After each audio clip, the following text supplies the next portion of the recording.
Saudara kandung seharusnya saling menyayangi, tetapi ada yang bahkan tega menyakiti. Di Kelapa Gading, Jakarta Utara, seorang adik menganiaya kakak kandungnya dengan palu hingga tewas hanya gara-gara sakit hati sang ibu pilih kasih.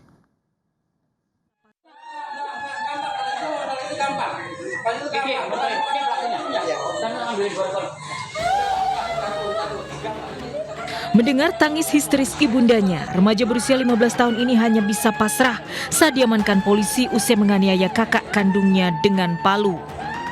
Di dalam rumah, sang ibu terus menangis meminta tolong agar putranya yang terluka parah segera dibawa ke rumah sakit.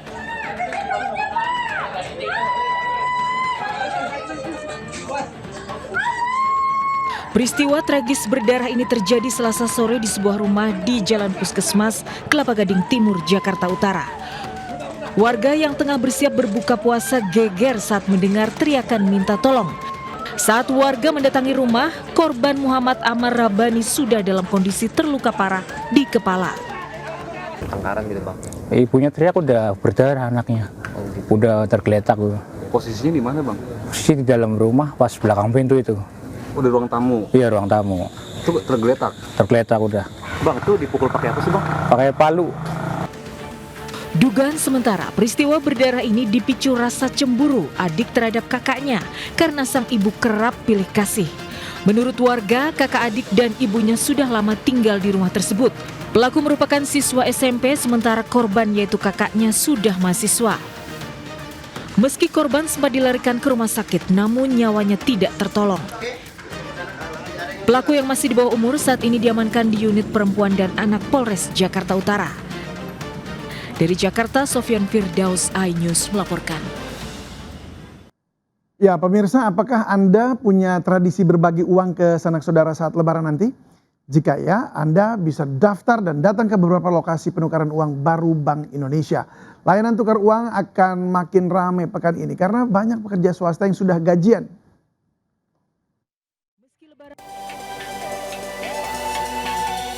Meski harus antre berdesakan saat puasa, ratusan warga antusias menukarkan uang pecahan di mobil kas keliling Bank Indonesia di halaman Masjid Raya Al-Azom, Kota Tangerang, Banten. Meski Lebaran masih 3 pekan lagi, tapi warga sudah berburu uang pecahan untuk dibagikan ke sanak saudara saat silaturahmi Lebaran. Warga bisa menukarkan uang baru pecahan 1.000, 5.000, 10.000, 20.000 hingga 50.000. Penukaran uang dibatasi hingga 2,8 juta rupiah untuk pecahan 20.000 ke bawah dan 5,3 juta rupiah untuk pecahan 50.000. Untuk dapat kuota antrean, warga harus mendaftar online terlebih dahulu di aplikasi Pintar Bank Indonesia. Kuota antrean sebanyak 300 orang per hari. Berapa? Nuker berapa banyak bu? 2 juta. Buat apa nanti Bu? Bagi-bagi anak saya, ponakan-ponakannya, saudaranya. Buat lebaran atau gimana? Iya betul. Pertama gitu. Tadi ngantri berapa lama Bu? Tadi dari jam 9, 10 datang. Antusiasme warga menukarkan uang baru juga terjadi di Gor Saparua, Kota Bandung, Jawa Barat. Tidak hanya warga Bandung, pengantre datang dari kabupaten sekitar seperti Cimahi dan Bandung Barat. Di lokasi ini, penukaran uang baru dibatasi maksimal 5,3 juta rupiah. Sebelumnya, warga telah mendaftar di aplikasi Bank Indonesia untuk mendapatkan kuota antrean. Tim Liputan iNews melaporkan. Masih soal bagi-bagi uang, bulan Ramadan menjadi bulan berbagi kepada sesama dan toleransi. Ratusan pengemudi ojek online rela antre berjam-jam sejak dini hari tadi untuk mendapatkan angpau di kawasan Tanah Abang, Jakarta Pusat. Angpau diberikan seorang warga Tionghoa usai melaksanakan ibadah Imlek.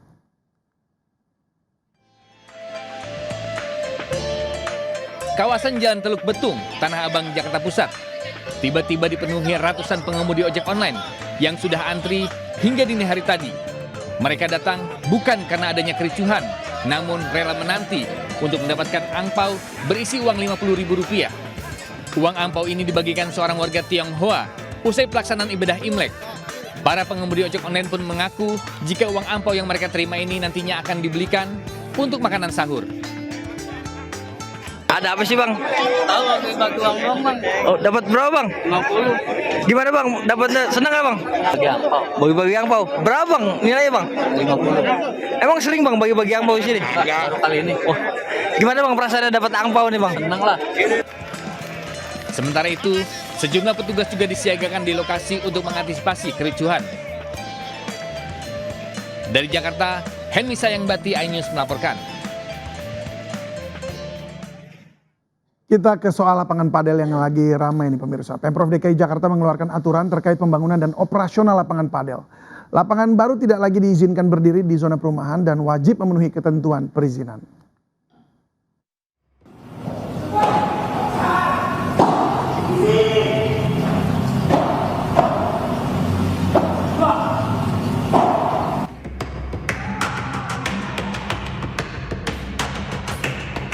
Suara aktivitas pemain di lapangan padel yang berada di Jalan Haji Nawi, Kelurahan Gandaria Selatan, Cilandak, Jakarta Selatan, mengganggu warga sekitar.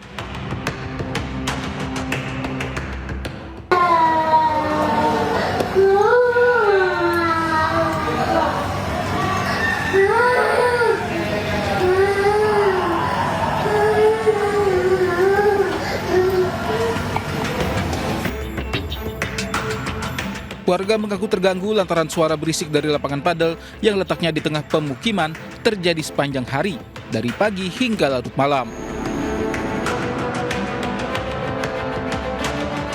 Tak hanya bising suara, bola padel juga beberapa kali mengenai rumah warga. Pemprov Jakarta pun ambil langkah terkait masalah ini. Pemprov menegaskan bahwa perizinan baru untuk pembangunan lapangan padel hanya diperbolehkan di zona komersial, bukan pemukiman. Sementara lapangan padel yang belum memiliki PBG atau persetujuan bangunan gedung akan diberi sanksi.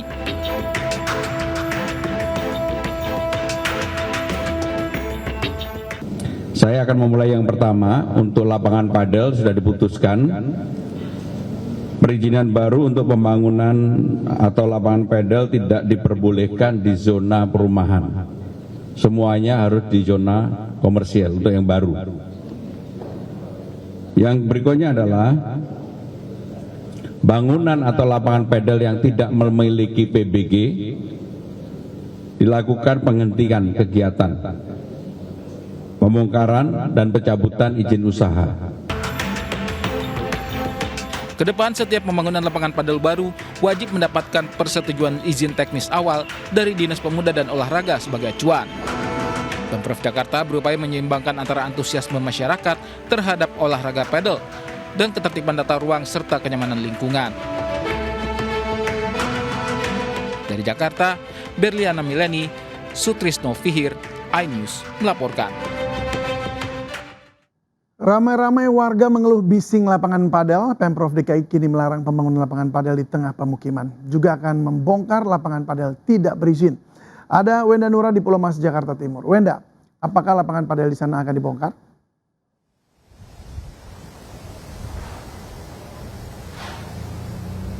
Ya, selamat siang David dan juga pemirsa. Saat ini saya berada di salah satu lapangan padel yang berada di kawasan Pulau Mas, Jakarta Timur, di mana memang belakangan ini ramai menjadi perbincangan bahwa adanya lapangan padel yang aktivitas di dalam lapangannya ini mengganggu aktivitas warga di sekitarnya.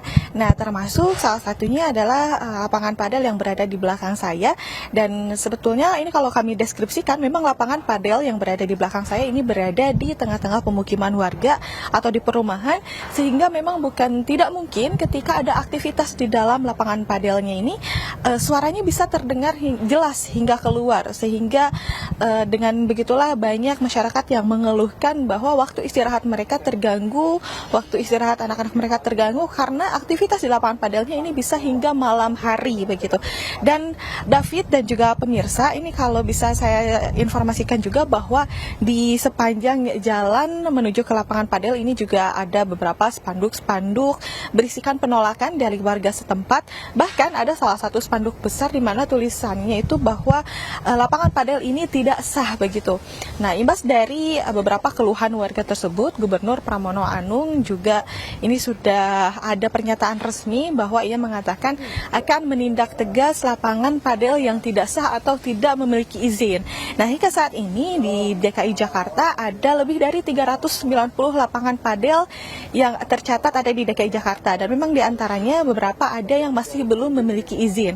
Nah, kabarnya Gubernur Pramono Anung ini akan menindak tegas lapangan-lapangan padel yang tidak berizin, mulai dari pencabutan izin usahanya ataupun pemberhentian sementara atau bahkan hingga berujung ke pembongkaran. Nah, kita nantikan lebih lanjut nantinya tindak tegas dari Gubernur Pramono Anung tersebut.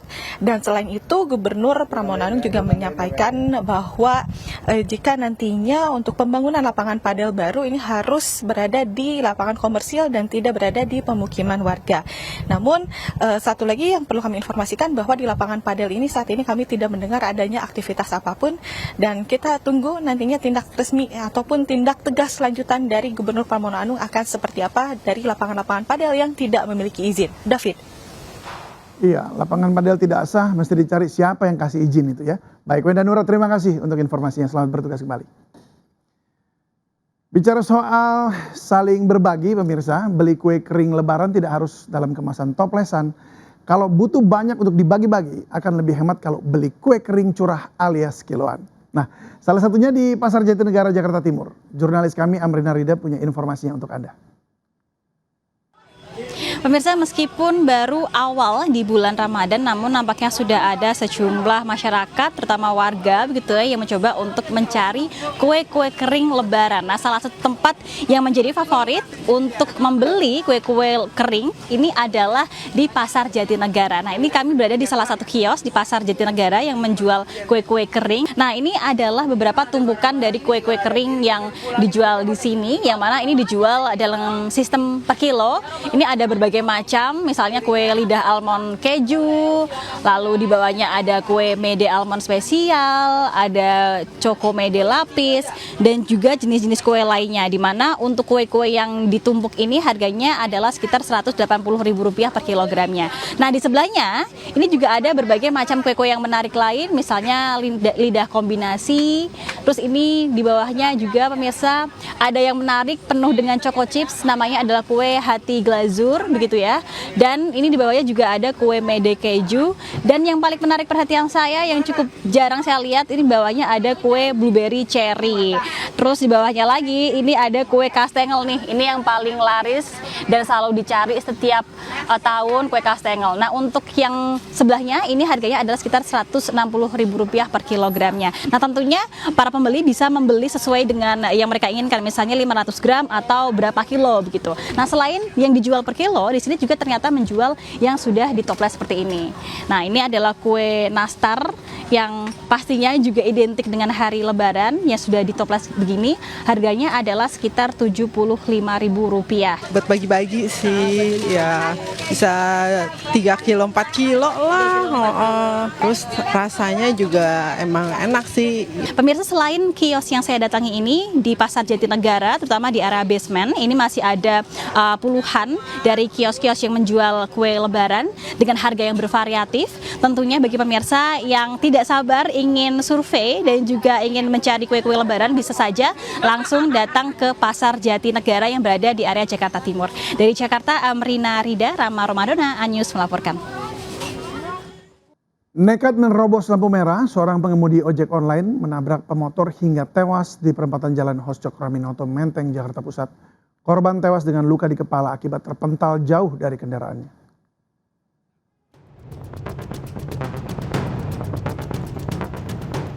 Warga dikejutkan kecelakaan maut yang terjadi usai sholat tarawih di kawasan Jalan Hos Cokroaminoto, Menteng, Jakarta Pusat. Akibatnya, seorang pemotor tewas dihantam pengemudi ojek online. Kecelakaan bermula saat korban melintas dengan kecepatan tinggi dari arah Kuningan menuju Kebon Sirih. Di saat bersamaan, seorang ojol yang tengah membawa penumpang melaju dari arah Kebon Sirih menuju Bundaran HI. Diduga pengemudi ojol nekat menerobos lampu merah hingga kecelakaan tidak dapat dihindari. Pemotor terbental dari kendaraannya dan tewas seketika dengan luka parah di kepala. Sementara penumpang ojol juga terluka, namun pengemudi ojol tak terluka sedikit pun. Nggak terlalu kencang. Berarti sana hijau apa merah? Hijau, posisinya kencang. Biasanya posisinya merah, tapi namanya udah agak ngerem, udah ngerem situ, nggak dapet remnya. Posisi di situnya nggak dapet remnya. Nah lah saya kepental karena ban belakangnya. Usai proses identifikasi, jasad korban dievakuasi ke kamar jenazah RSCM Jakarta Pusat. Sementara pengemudi ojol dan 2 unit motor yang terlibat kecelakaan dibawa ke unit laka lantas Jakarta Pusat. Dari Jakarta, Rani Sanjaya, iNews melaporkan. Ya, pemirsa, pastikan kondisi kendaraan Anda prima dan tidak kelebihan beban saat dalam perjalanan. Jangan sampai peristiwa di Kabupaten Labuan Batu Selatan, Sumatera Utara berikut kembali terulang. Tidak kuat menanjak, sebuah truk mundur bahkan hingga terguling.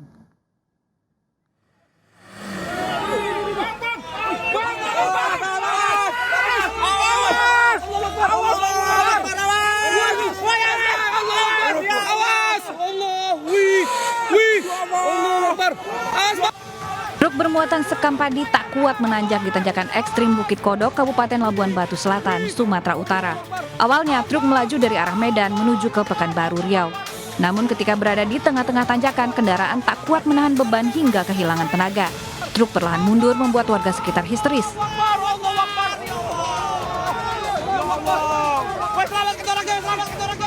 Sopir tak mampu mengendalikan kendaraannya hingga truk oleng dan terguling. Warga langsung mendekati truk dan mengevakuasi sopir yang selamat ke pos terdekat. Menurut saksi, tanjakan Bukit Kodok dikenal paling curam di wilayah Sumatera Utara dan sering memakan korban. Dari Labuan Batu Selatan, Sumatera Utara, Randi Kurniawan, iNews melaporkan.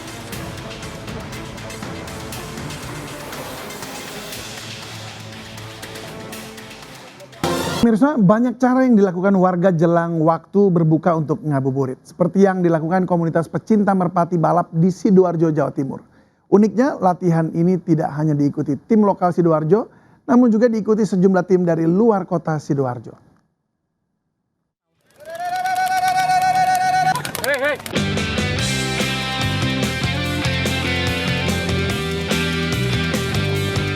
Seru dan meriah, itu yang terasa saat latihan bersama merpati balap di lapangan area persawahan Praloyo Asri, Kelurahan Gebang, Sidoarjo. Cuaca cerah dimanfaatkan para pecinta merpati balap untuk bertemu dan saling berbagi pengetahuan serta trik di bulan Ramadan ini. Umumnya merpati jantan yang dilatih adu kecepatan dikelompokkan berdasarkan usia dan pengalaman jam terbang. Merpati usia 3,5 bulan dilatih adu cepat terbang dengan jarak antara 10 hingga 15 meter. Sedangkan yang berusia 4 bulan dilatih adu cepat di jarak menengah mulai 20 meter, 25 meter, sampai 40 meter. Dan khusus merpati berumur di atas 5 bulan dilatih sprint jarak jauh dari 50 meter, 75 meter, hingga 100 meter. Latihan balap merpati ini harus dilakukan berulang sebanyak 7 kali terbang setiap harinya. Dan dalam sepekan akan digelar 4 hari latihan tanpa jeda. Meski tengah berpuasa, seluruh peserta nampak antusias dan semangat karena latihan ini dilakukan untuk jelang lomba pada April 2026 mendatang. Latihan di merpati balap itu kalau jeda 1 kali aja itu performa burungnya itu berpengaruh. Di bulan Ramadan ini latihannya siang jam 12 sampai nunggu ngabuburit Bapak. Menjelang maghrib itu tergantung itu semua para tim-timnya itu. Usai latihan bersama, para pemilik merpati akan melakukan evaluasi agar menampilkan burung merpati jagoannya bisa dalam kondisi prima saat di pertandingan.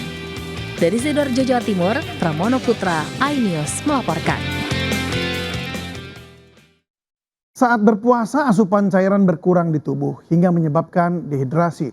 Kekurangan cairan bisa terlihat dari kondisi kulit. Oleh karena itu, pemilihan lotion yang tepat bisa mengatasi kondisi tersebut.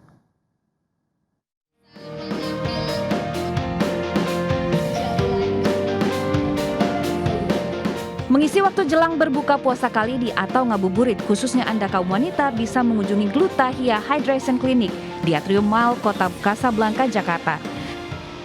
Digelar dari tanggal 20 Februari hingga 1 Maret 2026, event ini menghadirkan pengalaman berbeda dalam merawat kulit tubuh selama bulan Ramadan. Masyarakat diajak lebih peduli terhadap kulit selama berpuasa melalui kampanye #JamBukaFaceLin. Dalam event ini, Vaseline memperkenalkan Vaseline Glutahia Smoothing Perfector yang bisa mengunci kelembapan kulit selama 12 jam, terutama sebagai penunjang perawatan kulit dari luar selama berpuasa. Itu sebenarnya kuncinya ya di air putih yang cukup, sama ya tadi kayak yang dari tadi kita bahas, pastinya menggunakan perawatan tubuh yang memang untuk melembabkan juga gitu dari luar, karena nggak bisa cuma dari dalam doang. Tidak hanya itu, pengunjung juga bisa memeriksa kondisi kulit, mencoba konsultasi interaktif, hingga berkonsultasi langsung dengan tim profesional. Dari Jakarta, Tim Liputan iNews melaporkan. Kami akhiri jumpa kita siang ini. Saya David Silahoy dan kru yang bertugas berterima kasih atas kebersamaan Anda. Tetap semangat, sampai jumpa.